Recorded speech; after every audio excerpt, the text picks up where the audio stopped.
Hello everyone, in this video we're going to be taking a look at the Rogue class as a lot of people have requested a video on this topic. Like I said in my last video, I missed a few updates and so I didn't try this new class out until quite recently.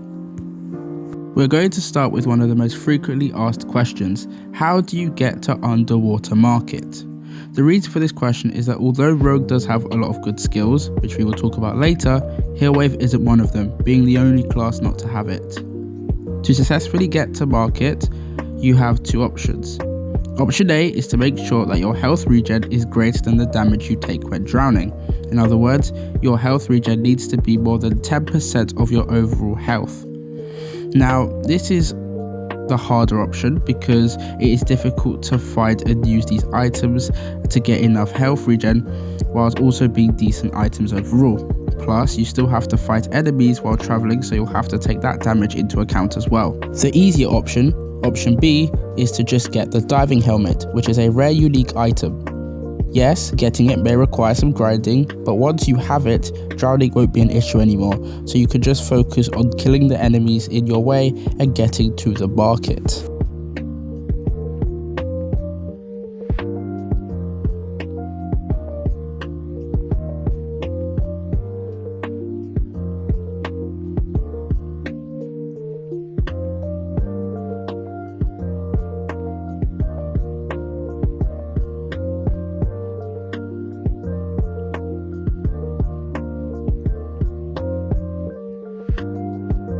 Now that we've addressed that issue, let's go back and take a good look at the skills in more detail. The default skill given to Rogue at the beginning is Dagger Cut. This is the close range attack that Rogue has, and when you level it up, it also has the chance to decrease enemy movement when you hit them. It's kind of similar to the Warrior default skill. However, it's the next skill that makes things more interesting. Knife Throw allows the Rogue to target enemies from further distances and also gives them the bleed condition. Although I'd still say Archer is the best class for long range attacks, Knife Throw has great range, no cooldown and only costs 5 mana. In just 2 skills you already see how adaptable Rogue is, as it can perform the short range combat that a Warrior does and the long range combat that an Archer does. The last attack skill that I use as part of my 5 skills is Dance of Blades, which I think is the most interesting skill Rogue has because it can be used in so many different ways. Firstly, it can be used as a way to get around maps quicker, though it does have a cooldown which limits this. It can be used to kill multiple enemies by crashing into them, which works well because it does a high amount of damage. It can be used defensively to run away from enemies, something that becomes very useful when you're ambushed or have other abilities on cooldown. Finally, because it gives enemies the stun condition, you can also use it as a way to stop powerful attacks from enemies. You might start to realise that this skill is very similar to the lunge skill that Warrior has, though I would say that the lunge skill is better than Dance of Blades. Some of the other attacking skills that Rogue has includes Shadow Slash, which is another short range attack that deals a lot of damage and stuns enemies. Personally, I don't use it because I think Dagger Cut does enough short range damage and the skill costs 25 mana and has a large cooldown, so personally I don't think it's worth it. Poison Knife Throw is another Rogue skill that gives you the ability to target multiple enemies and inflict poison on them. If you have good equipment with passives that increase poison, then it could be a good option for you.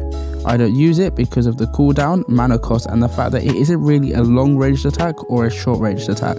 The last skill I don't really use is Smoke Bomb, which is very similar to the Archer skill Toxic Cloud.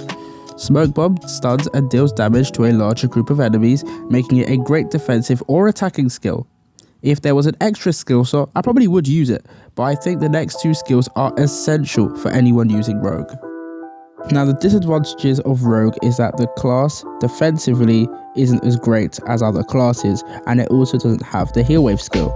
However, it does have defensive skills that can help you. The first is Invisibility. Enemies won't see you or react when you attack them, and you also get increased haste and mobility. This is incredible because if you're in a bad situation, it allows you to just stop enemy attacks. It's also very effective when used in maps where you have to jump down onto enemies below because you won't be ambushed anymore. The last skill we're going to talk about, and the last of the main 5 I use, is Shadow Cover. This skill gives you 100% control immunity and 75% damage reduction, making you the ultimate tank. This is great when you face powerful attacks which you can't avoid, and again, useful if you feel you're about to die. Alternating between this and invisibility vastly improves your chances of survival and means you can give greater focus on your offensive stats. To finish, I want to show you the rogue description because I think it sums up perfectly the class. The description written by the devs says that Rogue is great at both ranged and melee attacks, which makes it versatile and also great in inflicting conditions like bleed. This is true when you look at Dagger Cut and Knife Throw, which allows you to easily switch between long range and short range attacks, and also inflicts stuff like bleed. The description also talks about Rogue's high mobility, which allows it to escape danger, which is also true as Rogue follows the dexterity path. Overall, I found Rogue very fun and will definitely continue using it in the future.